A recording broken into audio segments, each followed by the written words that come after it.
మాజీ సీఎం కేసీఆర్ కి సీఎం రేవంత్ రెడ్డి సవాల్ విసిరారు. రైతు భరోసా సంబరాల్లో పాల్గొన్న సీఎం రేవంత్ కేసీఆర్ పై విమర్శలు గుప్పించారు. బనకచర్ల ప్రాజెక్టుపై అసెంబ్లీలో చర్చిద్దాం రా అంటూ కేసీఆర్ కు సవాల్ విసిరారు.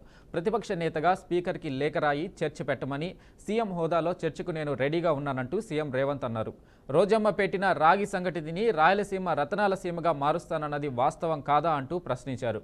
తెలంగాణలో బీఆర్ఎస్ పార్టీ చచ్చిపోయిన పార్టీ అని ఆరోపించారు. అసెంబ్లీ ఎన్నికల్లో అధికారం పోయిందని, పార్లమెంట్ ఎన్నికల్లో 0 సీట్లు వచ్చాయని ఎద్దేవా చేశారు.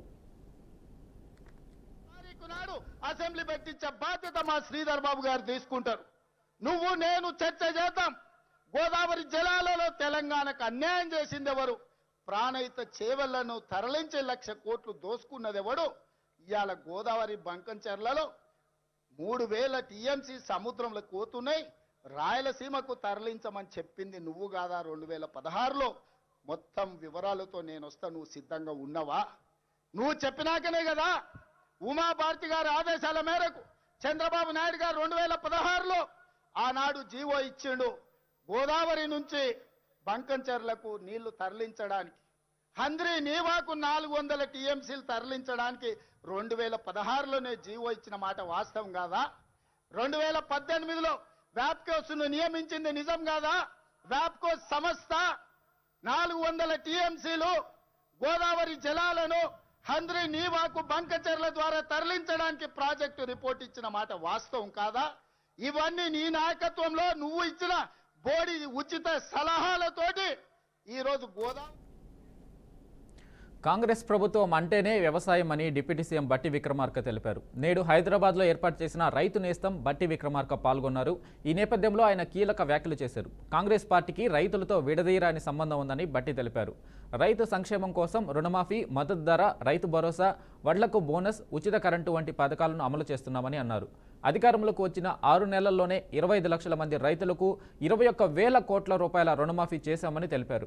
అదేవిధంగా సన్న వడ్లకు బోనస్ ఇస్తున్నామని బట్టి స్పష్టం చేశారు. ఈ దేశ చరిత్రలో సువర్ణ అక్షరాలతో లిఖించదగినటువంటి రోజు ఇది. కేవలం 9 రోజుల్లో 9,000 కోట్ల రూపాయల్ని రైతుల ఖాతాల్లో జమ చేయటం అనేది బహుశా ఏ రాష్ట్రంలో కూడా ఇది సాధ్యం కాలేదు.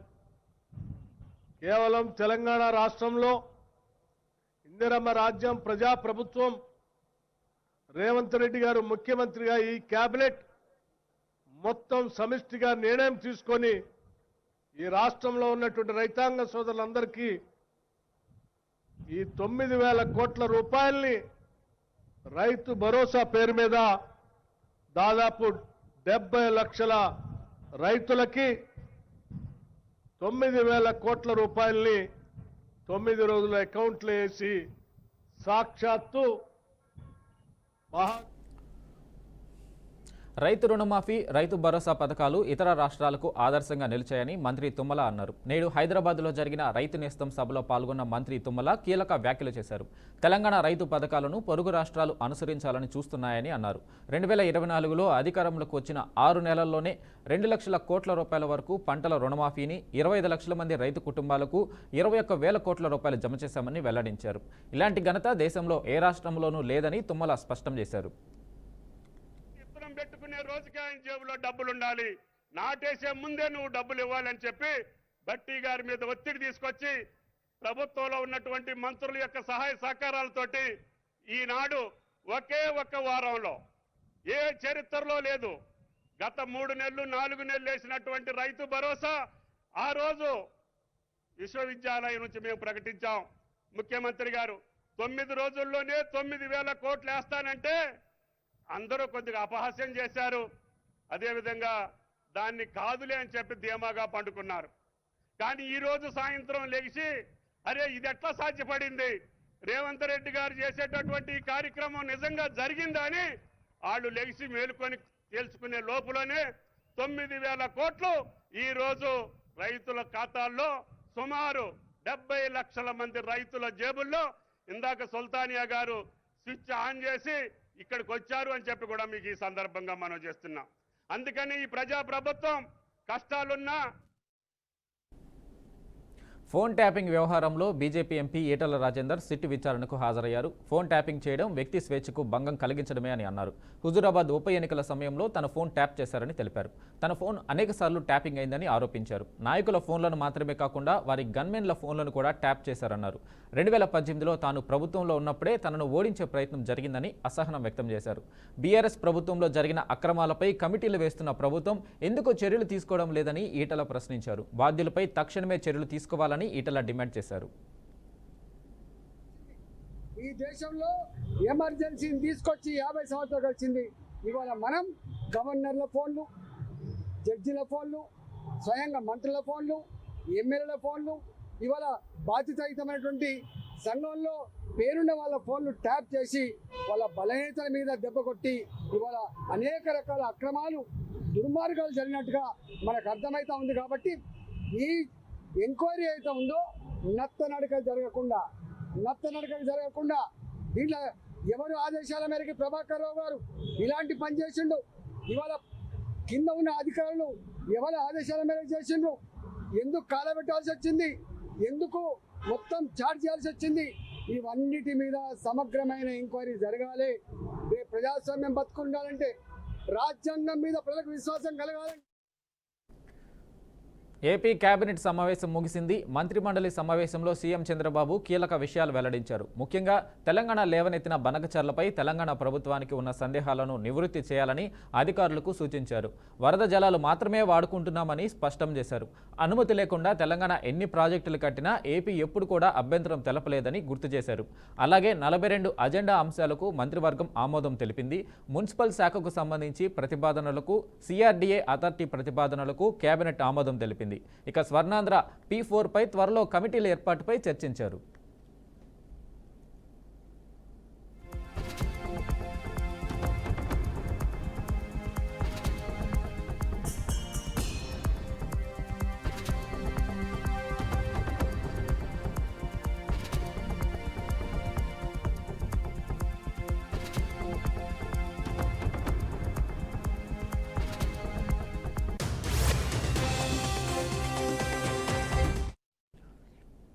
ఏపీ కేబినెట్లో కూటమి ప్రభుత్వం కీలక నిర్ణయాలు తీసుకుందని మంత్రి పార్థసారథి అన్నారు. రాష్ట్రంలో న్యాయ వ్యవస్థను పటిష్టం చేసేందుకు లా యూనివర్సిటీని ఏర్పాటు చేస్తున్నామని తెలిపారు. ఏపీ సిఆర్డీఏలో ప్రమోషన్ ఛానల్లో 45 టౌన్ ప్లానింగ్ పోస్టులను క్రియేట్ చేసేందుకు మంత్రిమండలి ఆమోదం తెలిపిందని అన్నారు. ఇన్స్పెక్టర్స్ తర్వాత లెవెల్ ఏపీ సిఆర్డీఏలో జోనల్ అసిస్టెంట్ డైరెక్టర్ మాత్రమే ఉన్నారు.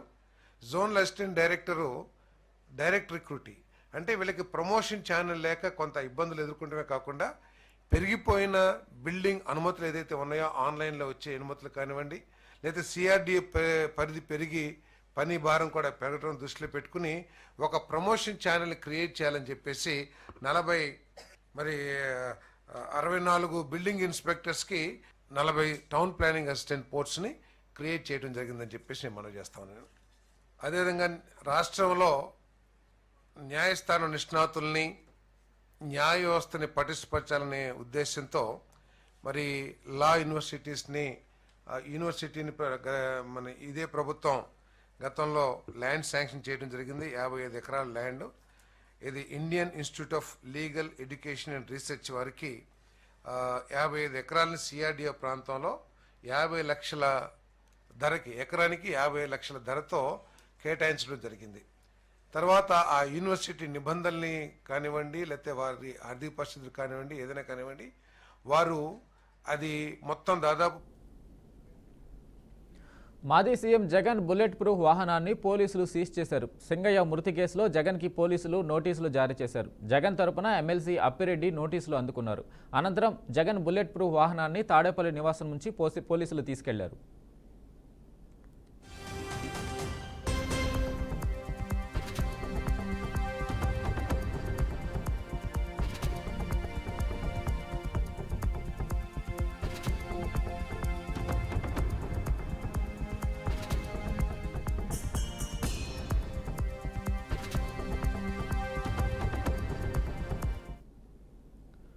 కూటమి ప్రభుత్వం ఏపీ ఎండీసీ ఖనిజ సంపదను మరోసారి తాకట్టు పెట్టిందని మాజీ మంత్రి బుగ్గన ఆగ్రహం వ్యక్తం చేశారు. ప్రభుత్వం ఈ రోజు 5,500 రూపాయల కోట్ల అప్పు చేశారని తెలిపారు. ఆస్తులను గాని మద్యం ఆదాయాన్ని గాని తాకట్టు పెట్టడం లేదని చంద్రబాబు గతంలో చెప్పారని గుర్తు చేశారు. కానీ ఇప్పుడు ప్రభుత్వం నేరుగా రాష్ట్ర ఖజానా నుండే అప్పు తీసుకుంటుందని తెలిపారు. అసెంబ్లీ ఆమోదం ఉంటే తప్ప నిధులు డ్రా చేయడానికి వీల్లేదని, కానీ చంద్రబాబు రాజ్యాంగాన్ని ఉల్లంఘించి తప్పుడు పనులు చేస్తున్నారని బుగ్గన మండిపడ్డారు. CRDA capital regional development authority అంటే అమరావతి బాండ్స్ అని చెప్పి 2,000 కోట్లు మీరు అప్పు చేయడం జరిగింది. ఇదే బాండ్స్ ఎన్సిడీస్ అంటారు, నాన్ కన్వర్టబుల్ డిబెంచర్స్ అని. ఎన్సిడీను మామూలు సామాన్య మానవునికి అర్థమయ్యే భాష బాండ్లకు 2,000 కోట్లు మీరు అప్పు చేయడం జరిగింది. 2,000 కోట్ల అప్పుకు బాను మీరు వడ్డీ ఎంత అంటే అప్పుడు 10.32% వడ్డీ, 10.32% వడ్డీకి 2,000 కోట్లు అప్పు చేయడం జరిగింది. ఆ రోజు రాష్ట్రము ఆర్బీఐ ద్వారా, అంటే స్టేట్ డెవలప్మెంట్ లోన్స్ అంటారు, ఎస్డిఎల్ అని, ఆర్బీఐ ద్వారా రాష్ట్రము చేసిన అప్పు ఏమైతే ఉందో ఆ సమయంలో 8.42%, అంటే మీరు అమరావతి బాండ్స్ 1.9 అంటే దాదాపు 2% మీరు రాష్ట్రం చేసే అప్పు కంటే కూడా ఎక్కువ వడ్డీకి తీసుకోవడం జరిగింది. ఆ రోజు మీరు సెక్యూరిటీ ఇవ్వడం ఇచ్చిందా, మీరు అమరావతి భూమిని తాకట్టు పెట్టడం జరిగింది. ఇదే మా పీరియడ్లో 2019-24లో ఏపీ ఎస్బీసీఎల్ ఆంధ్రప్రదేశ్ ఎన్నికల్లో వైసీపీ ఓటమి తర్వాతే మాజీ సీఎం జగన్ ప్రజల్లోకి వస్తున్నారని ఏపీ కాంగ్రెస్ అధ్యక్షురాలు వైఎస్ షర్మిల ఆరోపించారు. నెల్లూరు జిల్లాలోని ఇందిరాభవన్లో కాంగ్రెస్ కార్యకర్తలతో సమావేశం నిర్వహించారు. మాజీ సీఎం ఉనికి కోసమే బల ప్రదర్శనలు చేస్తున్నారని, జనం మరిచిపోతారనే ఈ తంటాలు పడుతున్నారని ఎద్దేవా చేశారు. మాజీ సీఎం వాహనం కింద పడి సింగయ్య అనే వ్యక్తి చనిపోవడం దురదృష్టకరమని, జగన్ దాన్ని గమనించకపోవడం బాధాకరమన్నారు. ప్రజలను చంపుతున్న జగన్ పర్యటనలకు ఎందుకు అనుమతి ఇస్తున్నారని, అసెంబ్లీ వేదికగా జగన్ పోరాటాలు చేయాలని సూచించారు. అసెంబ్లీకి వెళ్లే దమ్ము లేకే బయట మాట్లాడుతున్నారని షర్మిల విమర్శించారు. భరోసా కల్పించడానికి ఇక్కడికి రావడం జరిగింది. రానున్న రోజుల్లో కాంగ్రెస్ పార్టీ బలపడటం చాలా అవసరం.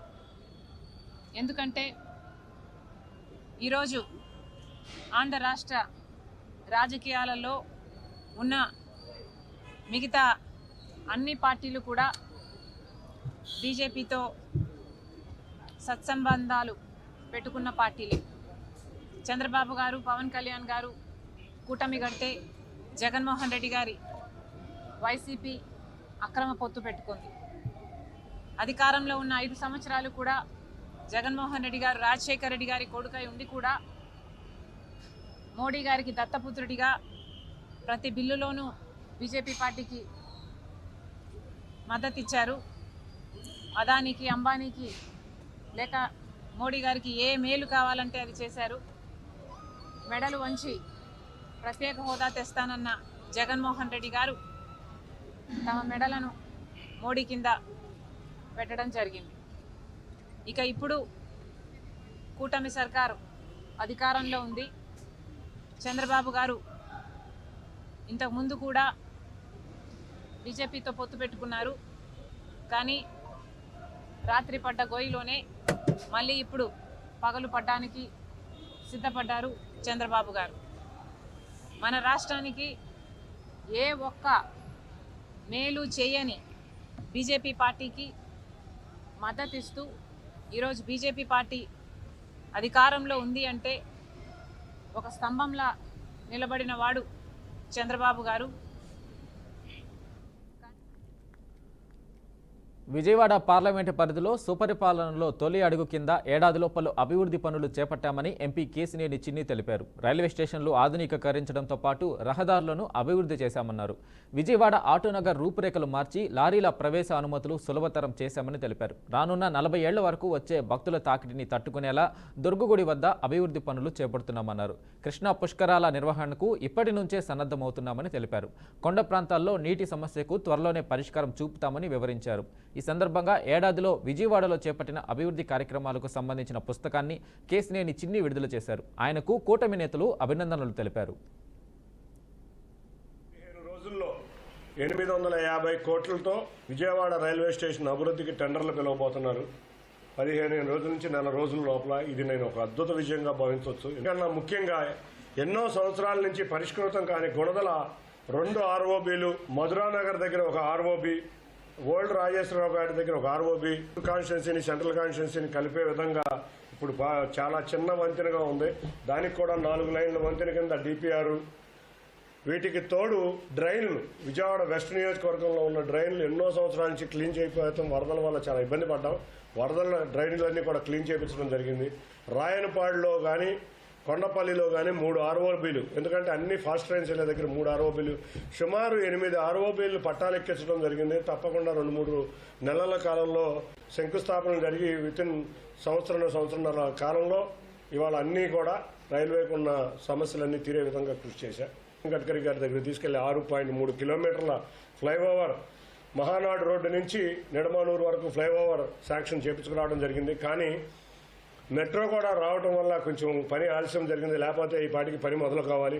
విజయవాడ హైదరాబాద్ మధ్య నేషనల్ హైవే 6 లేన్ చేయాలని ప్రభుత్వం తలంచింది. కానీ కొన్ని కారణాల వల్ల ఔటర్ రింగ్ రోడ్డు వరకే నేషనల్ హైవే తీసుకెళ్తారని అధికారులు చెబితే వారితో పోరాడి 3 రోజుల క్రితమే గొల్లపూడి వరకు 6 లేన్లు చేసే విధంగా నేషనల్ హైవే అధికారులకి ఒప్పించి డిపిఆర్ సంస్థకు కూడా ఆదేశాలు జారీ చేయడం జరిగింది.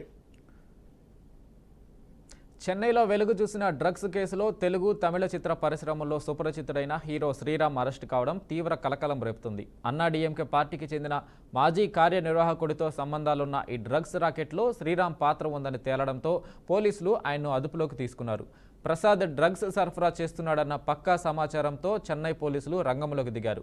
ప్రసాద్తో పాటు మరో 2 అరెస్టు చేసి తమదైన శైలిలో విచారించారు. ఈ విచారణలోనే కోలీవుడ్ నటుడు శ్రీరామ్కు తాము డ్రగ్స్ సరఫరా చేస్తున్నట్లు నిందితులు అంగీకరించారు. పోలీసుల విచారణ అనంతరం శ్రీరామ్ను చెన్నై ఎగ్మోర్ కోర్టులో హాజరుపరిచారు. కేసును విచారించిన న్యాయస్థానం శ్రీరామ్కు జూలై 7 వరకు రిమాండ్ విధించింది. ప్రస్తుతం ఆయన జ్యుడిషియల్ కస్టడీలో ఉన్నారు.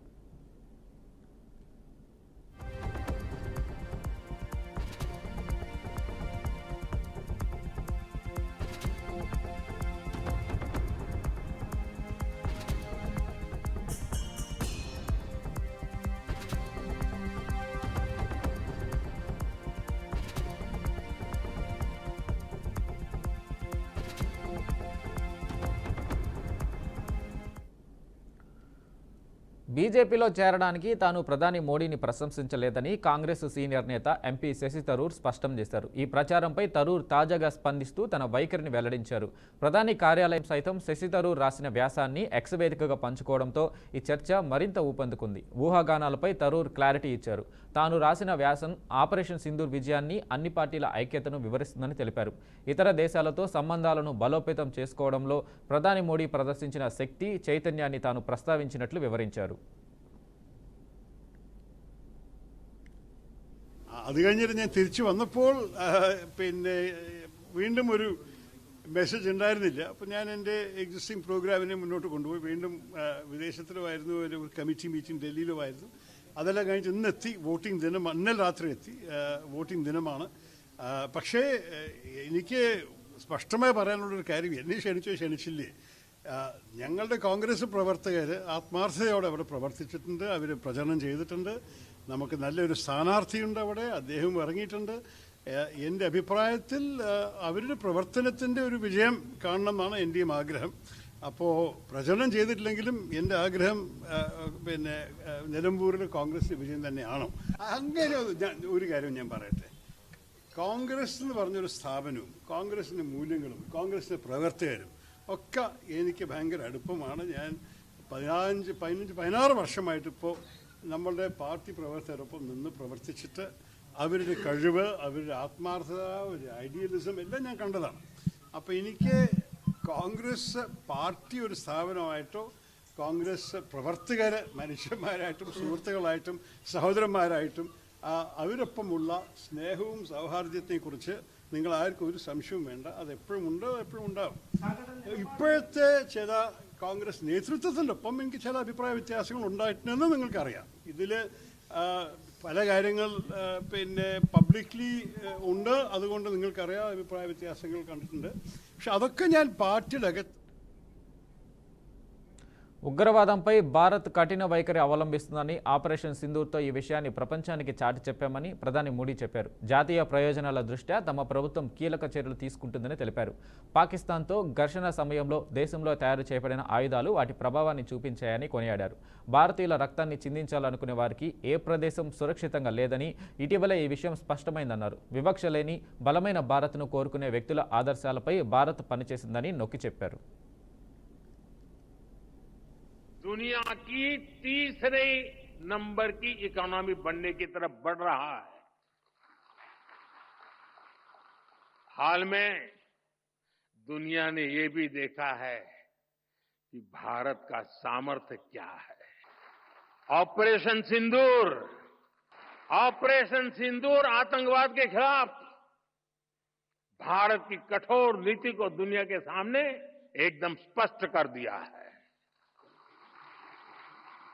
हमने दिखा दिया है कि भारतीयों का खून बहाने वाले आतंकियों के लिए कोई भी ठिकाना सुरक्षित नहीं है.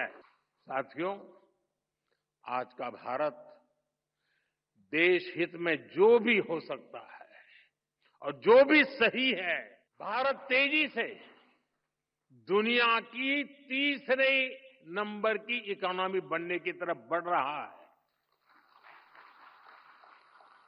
हाल में दुनिया ने ये भी देखा है कि भारत का सामर्थ्य क्या है. ऑपरेशन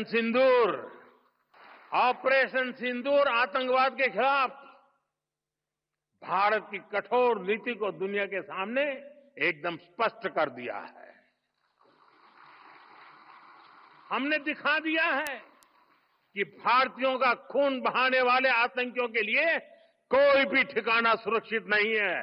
साथियों, आज का भारत देश हित में जो भी हो सकता है और जो भी सही है, भारत तेजी से दुनिया की तीसरे नंबर की इकोनॉमी बनने की तरफ बढ़ रहा है. కేంద్ర ప్రభుత్వం వందే భారత్ ఎక్స్ప్రెస్ రైళ్లను ఎంతో ప్రతిష్టాత్మకంగా తీసుకొచ్చింది. ఇండియన్ రైల్వేలోనే అత్యాధునిక రైళ్లుగా ఇవి గుర్తింపు పొందాయి. అయితే సాధారణ వాటి మాదిరిగానే భారతీయ రైల్వే ఈ రైళ్ల నిర్వహణను కూడా గాలికి వదిలేసినట్లు తాజాగా విమర్శలు వెల్లువెత్తుతున్నాయి.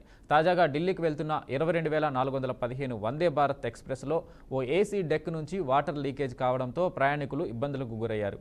ఈ వాటర్ లీకేజీ కారణంగా ప్రయాణికుల లగేజీ సైతం తడిసినట్టు తెలిసింది. ఈ నేపథ్యంలోనే ఇందుకు సంబంధించిన వీడియో నెట్టింట వైరల్ అవుతుంది.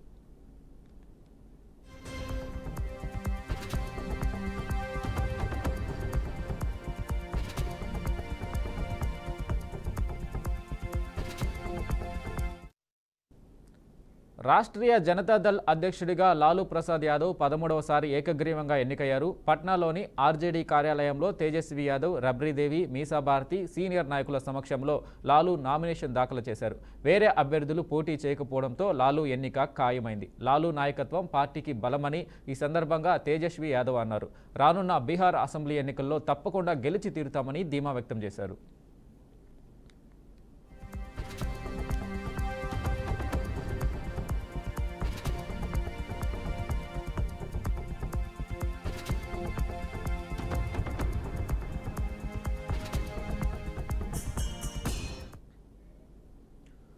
ఇజ్రాయెల్పై అమెరికా అధ్యక్షుడు ట్రంప్ ఫైర్ అయ్యారు. ఇరాన్పై వైమానిక దాడులు వెంటనే ఆపేయాలని హెచ్చరించింది. సీజ్ ఫైర్ నిబంధనలను ఇజ్రాయెల్ ఉల్లంఘిస్తూ మళ్లీ దాడులకు తెగబడుతుందని, యుద్ధ విమానాలను వెంటనే వెనక్కి మళ్లించాలని ట్రంప్ వార్నింగ్ ఇచ్చారు.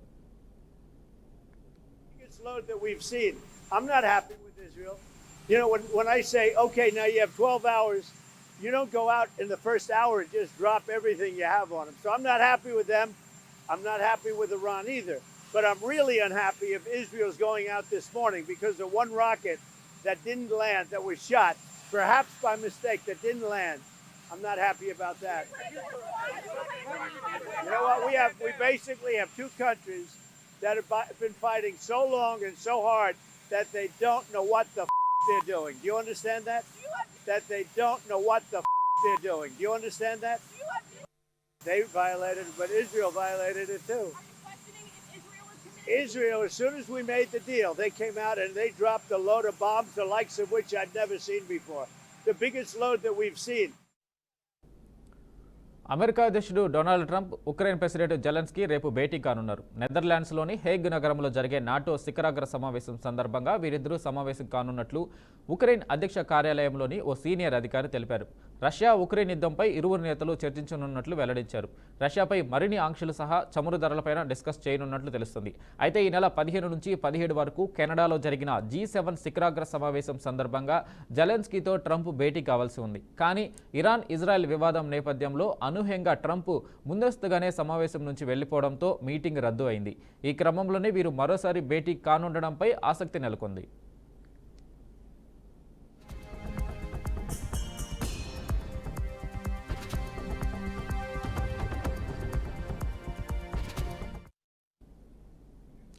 యూపీ లఖింపూర్ కేరీలోని ఓ మారుమూల ప్రాంతంలో కొద్దిసేపు ఉద్రిక్త పరిస్థితులు తలెత్తాయి. ఇటుకల బట్టీలో పనిచేస్తున్న వారిపై చిరుతపులి పంజా విసిరింది. దీంతో అక్కడున్న వారంతా భయంతో వణికిపోయారు. కానీ మిహిలాల్ అనే వ్యక్తి మాత్రం దానితో ఓ ఆట ఆడుకున్నాడు. దాదాపు 15 నిమిషాల పాటు పోరాటం చేశాడు. అలసట వచ్చేంత వరకు పెనుగులాట చేశాడు. దీనికి తోడు చుట్టూ ఉన్న గ్రామస్తులు ఇటుకలతో చిరుతపై దాడి చేశారు. చివరకు చెట్ల పొదల్లోకి వెళ్లి తలదాచుకుంది. అప్పటికే గ్రామస్తులు ఫోన్ చేయడంతో అటవీశాఖ అధికారులు రంగంలోకి దిగారు. అలసిపోయి చెట్ల పొదల్లో దాక్కున్న చిరుతను బంధించారు.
ఉత్తరాఖండ్లో మరోసారి వర్షాలు ప్రజలను భయాందోళనకు గురిచేస్తున్నాయి. బాగేశ్వర్ ప్రాంతంలో కుండపోత వర్షాల కారణంగా కొండ చర్యలు విరిగిపడ్డాయి. దీంతో రవాణా వ్యవస్థ పూర్తిగా దెబ్బతిన్నదని స్థానికులు తెలిపారు. అనేక ప్రధాన రహదారులు మూసివేయబడ్డాయని, చాలా గ్రామాలకు రాకపోకలు నిలిచిపోయాయని చెప్పారు. ప్రజలు బయటకు రాలేని పరిస్థితులు నెలకొన్నాయని, ఆహారం, తాగునీరు, వైద్య సేవలు వంటి అత్యవసరాలకు ప్రజలు తడబడిపోతున్నారన్నారు. ప్రభుత్వం సహాయక చర్యలు ప్రారంభించినప్పటికీ విస్తృతంగా నష్టం వాటిల్లిందన్న నివేదికలు వస్తున్నాయి. ప్రజలు అప్రమత్తంగా ఉండాలని అధికారులు సూచిస్తున్నారు.